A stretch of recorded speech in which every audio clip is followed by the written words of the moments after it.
San, luto tayo ng ano ngayon. Magluluto tayo ng sinigang. Pork sinigang. Pinakuluan pa lang namin yan sa wala. Ng kanyang sariling tubig. Yan, palagay na dyan kamati, sibuyas.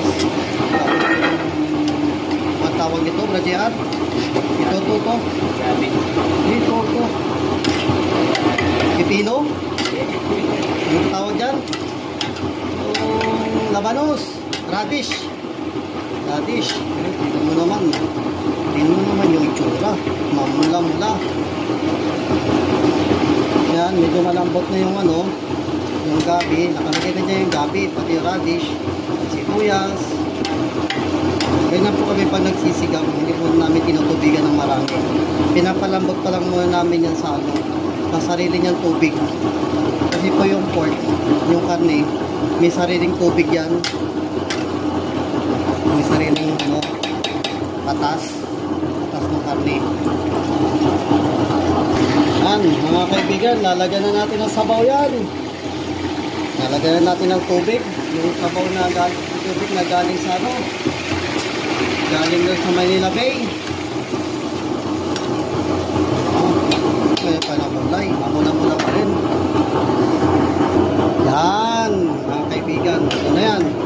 Hintayin na lang natin kumulo. Tapos may lulutang dyan na yung mga bula-bula. Tapos yung mga taba-taba, yung animal fat ng pork. Tatanggalin natin yan. Tapos ilalagay natin yung gulay. Okra, yung sitaw. Tapos yung pang-asim, yun, tapos na. Ready to serve na yun. Yan. Tatanggalin na natin yung malumutang na yan. Tawag sa malumutang na to. Malam ko to, bula na sabon to eh. Kaya po mga kaibigan, may mga bula-bula yan kasi may mga malilit na tao dyan naglalaba. Mga sabon nila yan.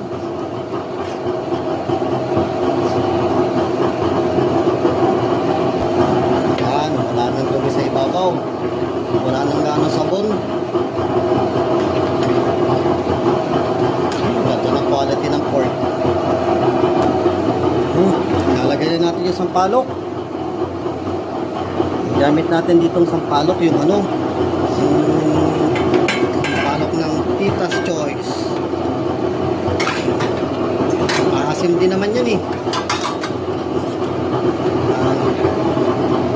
Tigap natin ng konti. Jutay. Ganyan. Puro kartula. Puro mga lang yan eh. Pinakartula lang natin yan. Puro tansyahan lang. Pero dirang isabok. Yan, lagay mo na yung lagay mo na yung okra.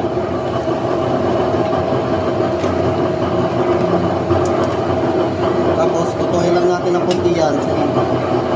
Ilalagay natin yung dyan, taw.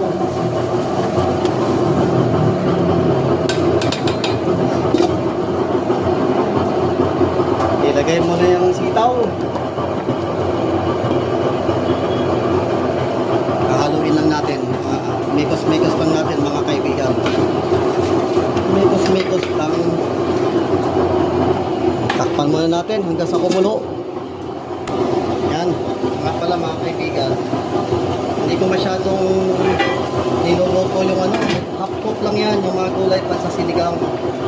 Magluluto na talaga dyan ng yung init ng sabaw. Init ng sabaw. Siya na yung magluluto ng mga gulay.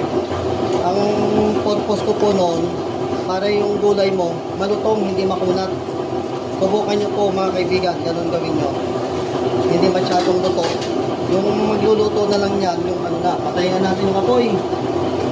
Yung kanyang init.